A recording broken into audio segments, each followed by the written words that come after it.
अबू लहब अपने हाथों से पत्थर मारा करता था अल्लाह के नबी को।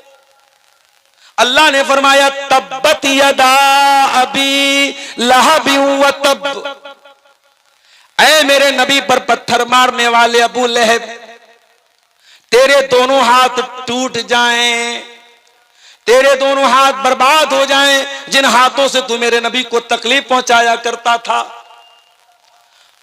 अच्छा, अबू लहब का नाम अब्दुल उज्जा था, लेकिन अल्लाह ने ओरिजिनल नाम बयान नहीं किया, अबू लहब बयान किया। ऐसा क्यों किया अल्लाह ने? यह बताने के लिए कि अबू लहब का नाम अबू लहब इसलिए पड़ा क्योंकि बहुत खूबसूरत था। लेकिन ये लोगों, अबू लहब को अल्लाह ताला जहन्नम की आग में डालेगा और जहन्नम की आग का अंगारा बन जाएगा। हकीकत में वो अबू लहब बन जाएगा, अंगारे का बाप बन जाएगा। नाम उसका कुछ और था, अब्दुल उज्जा नाम था, मगर कुरान में अल्लाह ने उसका ओरिजिनल नाम नहीं लिया, जो डुप्लीकेट नाम था, जो सरनेम था, जिस नाम से वो मशहूर था, वही नाम अल्लाह ताला ने कुरान में लिया। उसके बाद फरमाया मा अगना अन्हु मालुहु व मा कसब, ना तो अबू लहब का माल उसके काम आया, ना उसकी कमाई उसके काम आई। बहुत पैसे वाला था, लेकिन न कब्र में अल्लाह के अजाब से उसका पैसा उसको बचाएगा, न कयामत के दिन अल्लाह के अजाब से उसका माल उसको बचाएगा। ऐ रतनी वालों, माल कमाओ मना नहीं करता, पैसा कमाओ में मना नहीं करता, मगर याद रखो, अगर तुमने ये पैसा मस्जिदों में खर्च नहीं किया, मदरसों में खर्च नहीं किया, यतीमों पर खर्च नहीं किया, गरीबों पर खर्च नहीं किया, ये पैसा कल आखिरत में तुम्हारे कोई काम नहीं आएगा।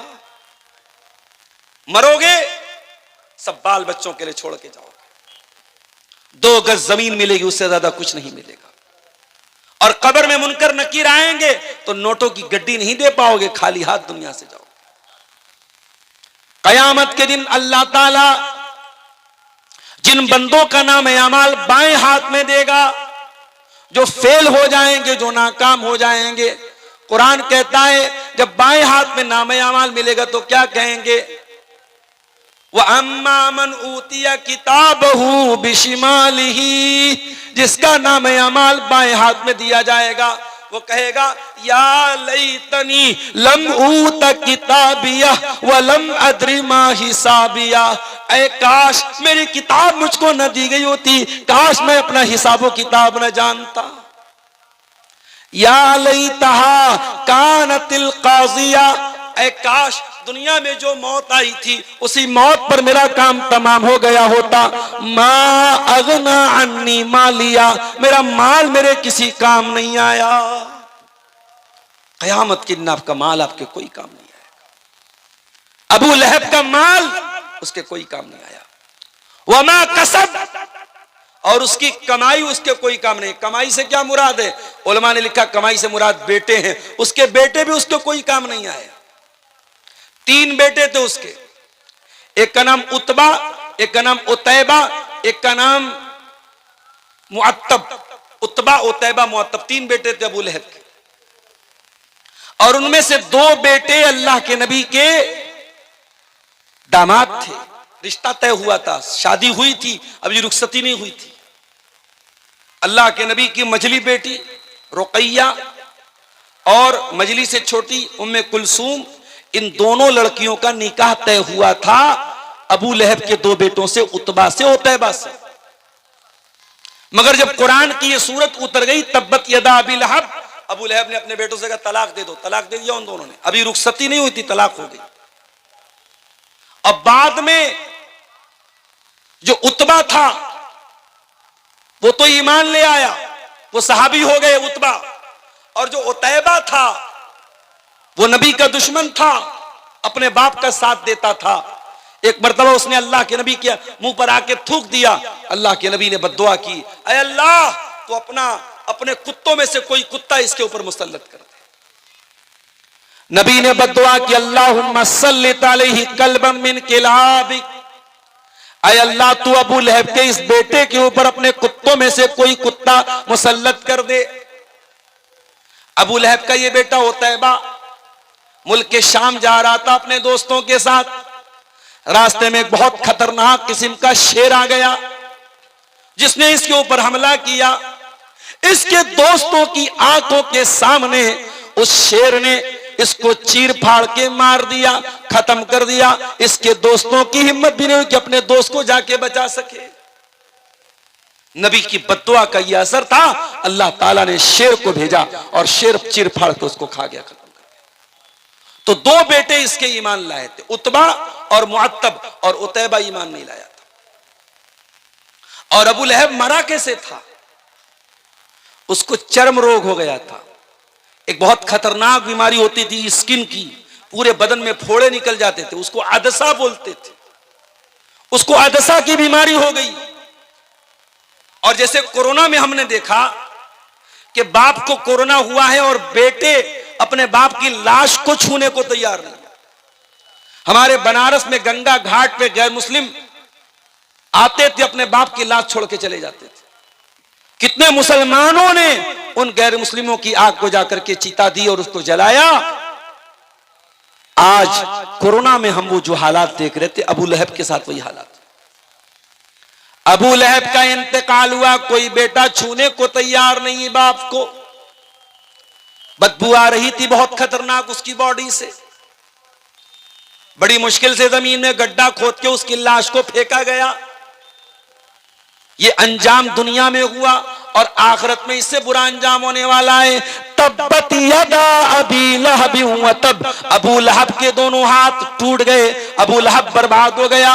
मा अगना अन्हु मालुहु व मा कसब, न उसका माल उसके काम आया, न उसकी कमाई उसके काम आई, न उसके बच्चे उसके काम आए। सयस्ला नारन ज़ात लहब, और ये अबू लहब अन करीब ये जहन्नम में जाएगा, जहन्नम की आग में जाएगा। ज़ात लहब, जो भड़कने वाली है। अच्छा, आग का तो काम ही है भड़कना।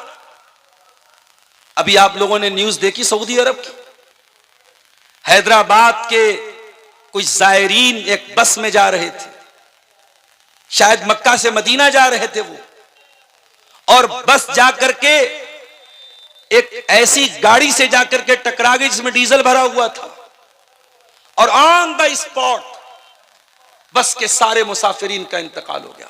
सब जल के मर गए क्योंकि डीजल था सामने वाले। जब गाड़ी लड़ी है, डीजल जो है खतरनाक होता है, आग लगी, सब जल के मर गए। जब गाड़ी लड़ी है, ड्राइवर कूदा था, और ड्राइवर के से सटा हुआ ड्राइवर के बगल में एक लड़का जिसका नाम सलमान था। ड्राइवर ने उससे भी कहा तुम भी कूद जाओ, वो भी कूद गया, सिर्फ वही एक लड़का बचा, बाकी सब लोग मर गए उस हादसे में। और उम्रा पर जाने के पहले उसी सफर में हैदराबाद की एक पूरी फैमिली, इसमें 20 लोग थे, उन लोगों ने एयरपोर्ट पर पूरे परिवार के साथ फोटो लिया था। आज सोशल मीडिया पर वो फोटो वायरल हो रहा है।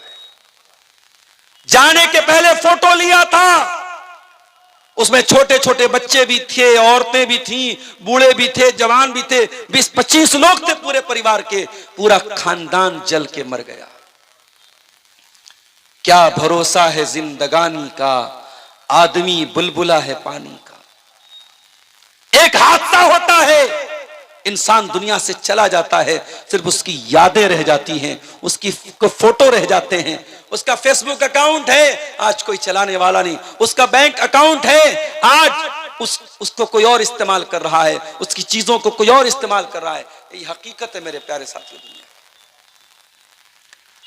सयस्ला नारन ज़ात लहब, दुनिया की आग तो जलती है और जलने के बाद बुझ जाती है, लेकिन है मेरे बंदो, एक आग ऐसी भी है जो कभी बुझने वाली नहीं है, कभी ठंडी होने वाली नहीं है। सयस्ला नारन ज़ात लहब, अबू लहब उसी आग में जाएगा जो हमेशा भड़कती रहेगी, जो कभी बुझेगी नहीं, कभी खत्म नहीं होगी। दिल्ली में कार में विस्फोट हुआ, सीएनजी की कार थी। अभी हमारी सुरक्षा एजेंसियां तहकीक कर रही कि विस्फोट कैसे हुआ। हकीकत अल्लाह बेहतर जानता है, लेकिन आप गौर कीजिए, जब आग लगती है दुनिया में और कोई जलता है, एक बार जलता है, एक बार उसकी चमड़ी जलती है, उसके बाद या तो वो मर जाता है या बच जाता है। जलने की तकलीफ एक बार होती है, मगर जहन्नम की आग दुनिया की आग से ज्यादा खतरनाक होगी। वो सीएनजी की आग नहीं होगी, वो डीजल की आग नहीं होगी। फरमाया या अय्युहल्लज़ीना आमनू कू अनफुसकुम व अहलीकुम नारा, ए ईमान वालो बचाओ अपने आप को और अपने घर वालों को उस आग से जिसका ईंधन इंसान और पत्थर होंगे, जो सीएनजी से नहीं जलेगी, जो डीजल से नहीं जलेगी, जो एलपीजी से नहीं जलेगी, जो पेट्रोल से नहीं जलेगी, जो इंसानों से जलेगी, जो पत्थरों से जलेगी। दुनिया में एक बार जलने की तकलीफ होगी, जहन्नम में बार बार जलाया जाएगा। कुल्लमा नज़िजत जुलूदुहुम बद्दलनाहुम जुलूदन गैरहा, ऐ जहन्नमियों तुम्हारी चमड़ी एक बार जलेगी, हम दोबारा नई चमड़ी चढ़ा देंगे ताकि बार बार तुम्हें जलने की तकलीफ हो, जो तुमको जो जलने का जो दर्द होता है वो बार बार तुमको दिया जाए। ऐ जहन्नमियों एक बार जलोगे तो तकलीफ होकर के खत्म हो जाएगी, बार बार जलाया जाएगा, बार बार तुमको तकलीफ दी जाएगी। ओ दुनिया वालों, हम दुनिया की आग से अपने आप को बचाते हैं। हमारे बदन में कहीं चिंगारी लग जाए, जरा सा आग से जल जाए, हम फौरन उस पर मलहम लगाते हैं, ऑइंटमेंट लगाते हैं, कोई ऐसी चीज लगाते हैं कि जलने का निशान न रहे, जलने की तकलीफ खत्म हो जाए। मेरे प्यारे भाइयों, तुम दुनिया की आग में, दुनिया के गर्म पानी का अगर एक बूंद तुम्हारे हाथ पे गिर जाए तुम बर्दाश्त नहीं कर पाते हो।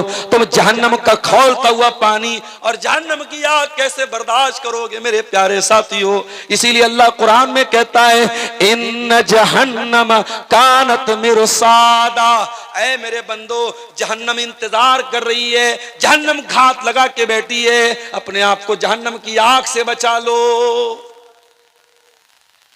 दुनिया की आग से 70 गुना ज्यादा खतरनाक होगी जहन्नम की आग। सयस्ला नारन ज़ात लहब, अल्लाह कुरान में कह रहा है अबू लहब जहन्नम में जाएगा। अच्छा यहां एक पॉइंट की बात बताऊं, यह सूरत कब नाजिल हुई? अबू लहब की जिंदगी में नाजिल हुई। अबू लहब अभी जिंदा है, मौजूद है, बाकी है, और कुरान की यह आयत उतर के क्या कह रही है? अबू लहब जहन्नम में जाएगा। इसका मतलब यह हुआ कि अल्लाह ताला मुहर लगा रहा है, अबू लहब ईमान नहीं लाएगा, उसका इंतकाल, उसकी मौत कुफ्र पर होगी। और दुनिया ने देखा अबू लहब ईमान नहीं लाया, ना तो ईमान लाया, न ईमान लाने का कभी ख्याल उसके दिल में पैदा हुआ। अबू लहब कभी ईमान नहीं लाया। इसका मतलब यह हुआ कि कुरान की आयत अल्लाह ताला के कलाम होने की दलील है। कुरान की आयत बता रही है कि कुरान अल्लाह का कलाम है। कुरान जो बात कह रहा है 100% सच्ची साबित हो रही है। कुरान ने कहा कि अबू लहब जहन्नम में जाएगा, तो वाकई में अबू लहब जहन्नम में जाएगा, क्योंकि अबू लहब ईमान नहीं लाया, कुफ्र के ऊपर उसका खात्मा हुआ। अच्छा अबू लहब कौन था? नबी का चचा था। आज हमारे यहाँ बिरादरी पर बड़ा नाज होता है। आपके यहाँ तो एक ही बिरादरी है, शेरशाबादी है, सुरजापुरी है। हमारे यहाँ अंसारी हैं, शेख हैं, सिद्दीकी हैं, फलाने हैं, ढकाने, बड़ी बिरादरी हमारे यूपी और जो है उधर उत्तर प्रदेश में चलती है। बिरादरी पर बड़ा नाज है। साहब हम तो सैयद हैं।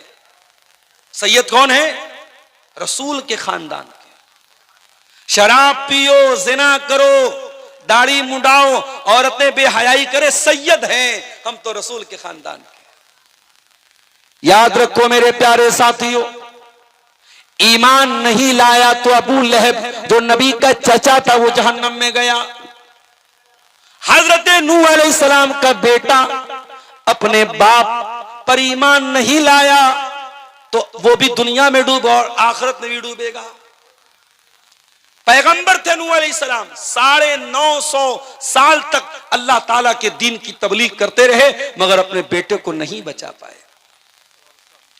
बगावत पर हो आमादा तो डूबे नूह का बेटा, बगावत पर हो आमादा तो डूबे नूह का बेटा, यहां नामो नसब की बरतरी से कुछ नहीं होता। तू है कौन? मेरा बाप बहुत अच्छा था। अल्लाह क्या ये नहीं पूछा तेरा बाप कैसा था? अल्लाह क्या ये पूछा जाएगा तू कैसा है, तेरा ईमान है कि नहीं, तेरा अकीदा सही है कि नहीं, तेरा कैरेक्टर सही है कि नहीं, तेरा अमल सही है, तेरा पूछा जाएगा, तेरे बाप का नहीं पूछा जाएगा। बाप पे नाश करना बंद कर दो, खानदान पे नाश करना बंद कर दो मेरे साथी।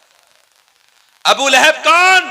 नबी का चचा, अब्दुल मुत्तलिब का बेटा, हाशिम का पोता, और जहन्नम की आग में जल रहा है। इसीलिए हजरत अली रजी अल्लाह तआला अन्हु कहते हैं, फला तत्रुकी तक़वत्तिकालन अलन नसब, इंसान की कीमत उसके अखलाक से होती है। ऐ लोगों, तुम हसब और नसब पर भरोसा करके, खानदान पर भरोसा करके, बिरादरी पर भरोसा करके अल्लाह से डरना न छोड़ना, तकवा न छोड़ना।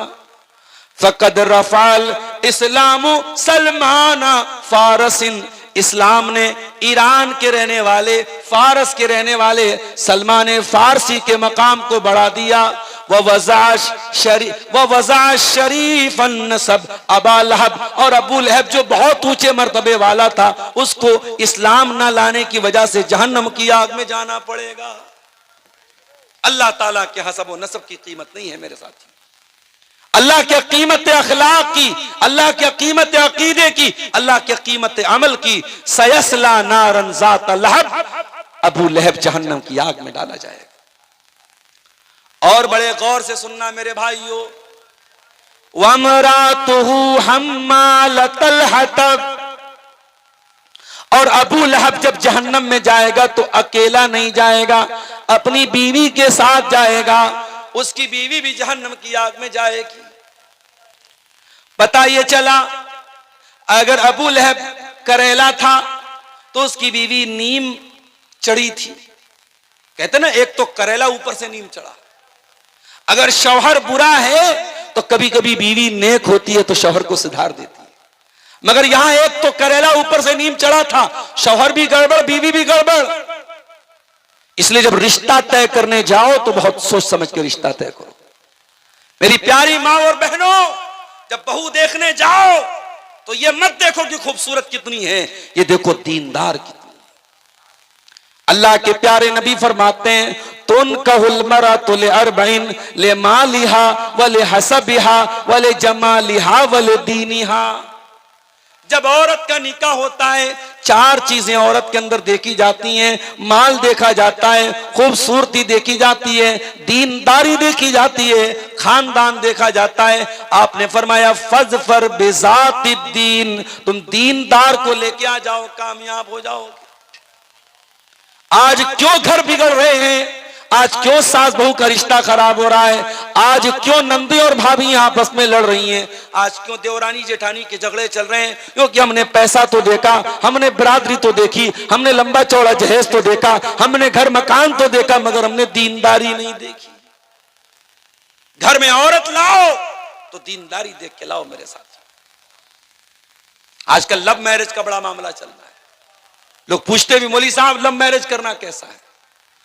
मैं साफ साफ जवाब देता हूं, इस्लाम में लव मैरिज का कोई तसव्वुर नहीं है।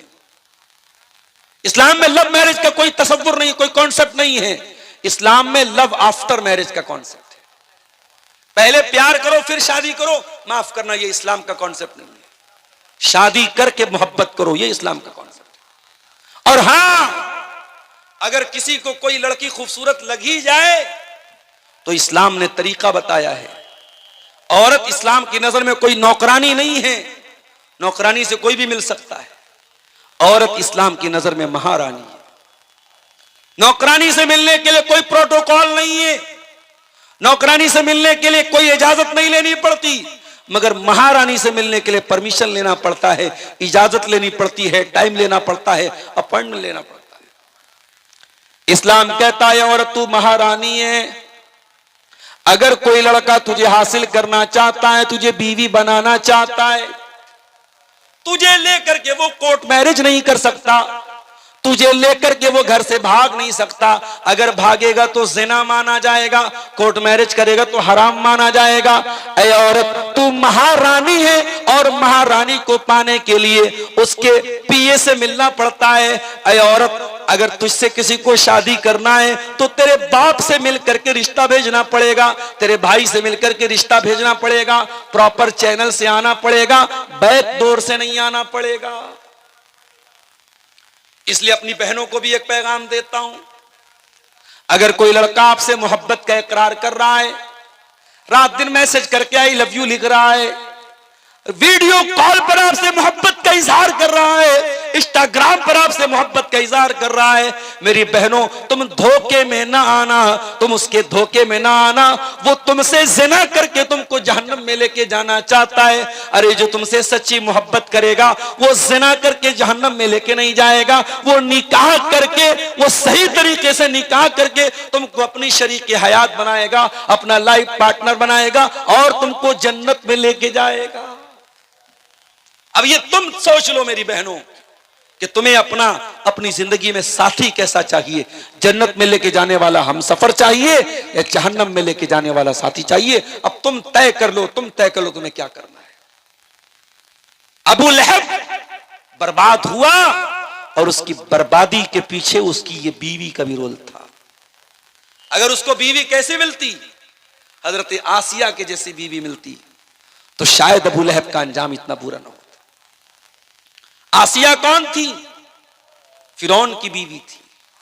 फिरौन कौन था? बहुत बड़ा जालिम था, बच्चों का कातिल था, मगर उसकी बीवी ईमान ले आई। फिरौन की बीवी हजरत मूसा अलैहिस्सलाम पर ईमान ले आई और जब ईमान लाई, फिरौन ने उसको जेल में डाल दिया, हाथों में जंजीर डाल दी गई, पैरों में बेड़ी डाल दी गई।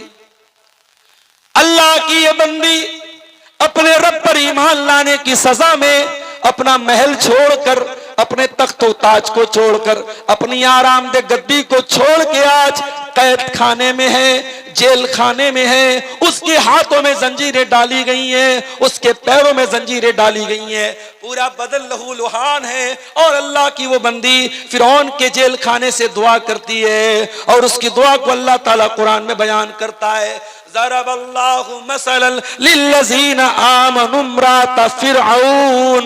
ऐ ईमान वालो, मैं तुम्हारे लिए मिसाल बयान कर रहा हूं, तुम्हारे लिए आइडियल बना रहा हूं, तुम्हारे लिए आदर्श बना रहा हूं फिरऔन की बीवी आसिया को। इज़ क़ालत रब्बि इब्नि ली इंदक बैतन फिल जन्ना। जब फिरौन की बीवी दुआ करती है, हजरत आसिया दुआ करती है, ऐ अल्लाह तू जन्नत में मुझे एक महल अता फरमा, व नज्जिनी मिन फिरऔन व अमली, और मुझे फिरौन से बचा ले, मुझे फिरौन के अमल से बचा ले, व नज्जिनी मिनल कौमि ज़ालिमीन, मुझे जालिमों से बचा ले। अल्लाह अकबर। तो अल्लाह ने दोनों एग्जाम्पल हमारे सामने पेश कर दिया। मेरी प्यारी माँ और बहनों, अल्लाह ने दोनों मिसालें पेश कर दी। अब तुम तय कर लो, तुम्हें फिरौन की बीवी आसिया के जैसा बनना है या अबू लहब की बीवी उम्मे जमील के जैसा बनना है। अबू लहब की बीवी कैसी थी? हम्मालतल हतब, लकड़ियों को उठाया करती थी। उलमा ने लिखा लकड़ी को उठाने का दो मतलब है। एक मतलब तो यह चुगलखोर थी, रिश्तों में दरार डाला करती थी, लकड़ी डाला करती थी, रिश्तों को तोड़ा करती थी, इसलिए अल्लाह ने उसको हम्मालतल हतब कहा। ऐ मेरी प्यारी माँ बहनों, अगर हो सके तो रिश्ता बनाने वाली बनना, रिश्ता तोड़ने वाली कभी ना बनना, वरना अबू लहब की बीवी के साथ तुम्हारा हशर होगा। चुगलखोर न बनना, रिश्तों में दरार डालने वाली न बनना, अगर हो सके तो मिलाने वाली बनना। कभी किसी की दुश्मनी में नफरत का पेट्रोल मत डालना, कभी नफरत का जहर मत डालना। इसीलिए अल्लाह के नबी फरमाते हैं, अगर आपस में झगड़ा हो जाए, उस झगड़े को जो बढ़ाता है, अल्लाह के नबी ने फरमाया हियल हालिका, रिश्तों को तोड़ना, रिश्तों को काटना, ये इंसान की नेकियों को खत्म कर देता है, रिमूव कर देता है, मिटा देता है।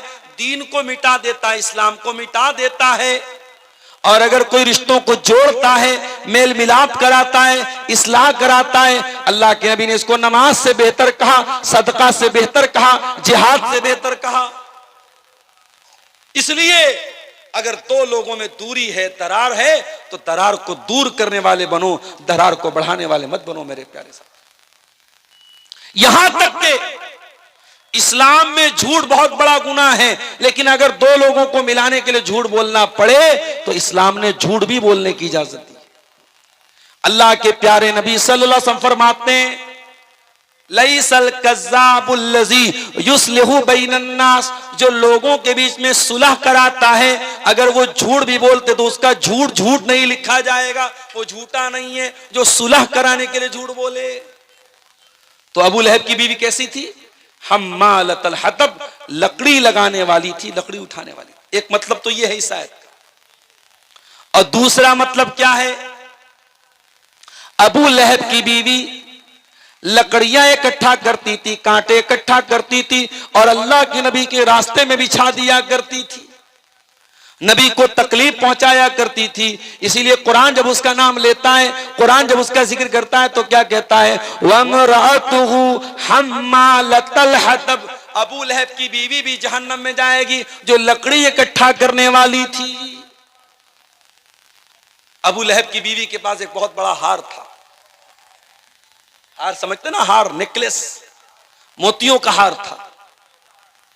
वो इतनी कमबख्त थी, उसने अपने मोतियों के हार को बेच दिया और कहा कि इसको बेच करके मैं इस्लाम के खिलाफ इस्तेमाल करूंगी, मोहम्मद रसूलुल्लाह के खिलाफ इस्तेमाल। अल्लाहु अकबर।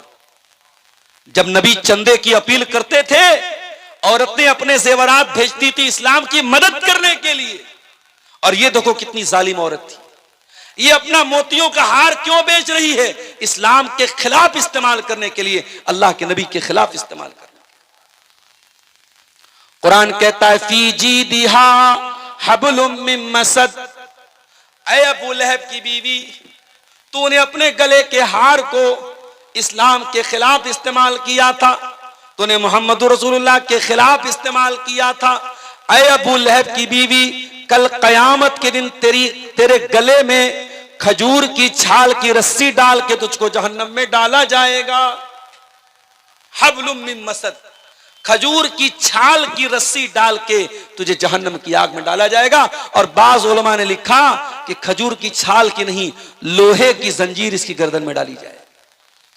सुम्मा फी सिलसिलतिन ज़रूहा सबऊन ज़िराअन फस्लुकू, 70 गज लंबी जंजीर जिससे जहन्नमियों को जकड़ा जाएगा, वो अबू लहब की बीवी उम्मे जमील के गले में डाली जाएगी और उस जंजीर उसके गले में डाल के उसको जहन्नम में डाला जाएगा।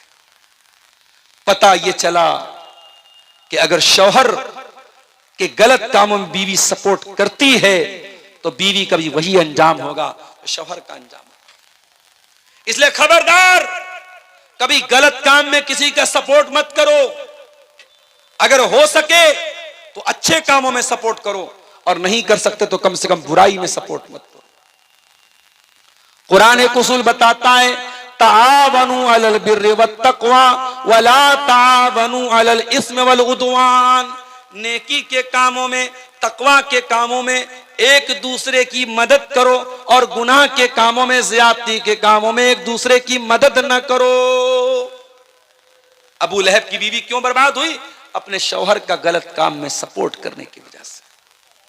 तो ये कुरान की एक छोटी सी सूरत थी जिसमें सिर्फ 5 आयतें हैं। इन 5 आयतों की तफसीर और इसका माना और मतलब मैंने आपके सामने बयान किया है। कुरान की ये छोटी सी सूरत हमें ये मैसेज दे रही है कि हम अबू लहब के जैसे न बने, हम इस्लाम की मदद करने वाले बने, इस्लाम का सपोर्ट करने वाले बने।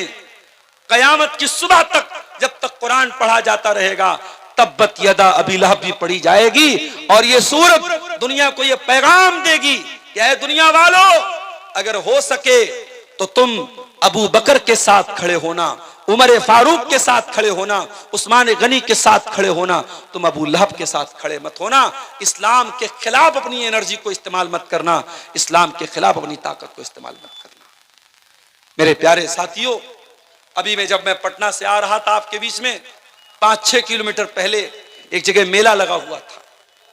हमारे कोई गैर मुस्लिम भाइयों का मेला था, उनका मंदिर भी वहां था, मंदिर के पास मेला लगा हुआ था। मैंने देखा बड़ा जाम लगा हुआ है, तो मैंने किसी से पूछा भाई क्या मामला है। किसी ने कहा कोई लड़का किसी लड़की को लेकर भाग गया है।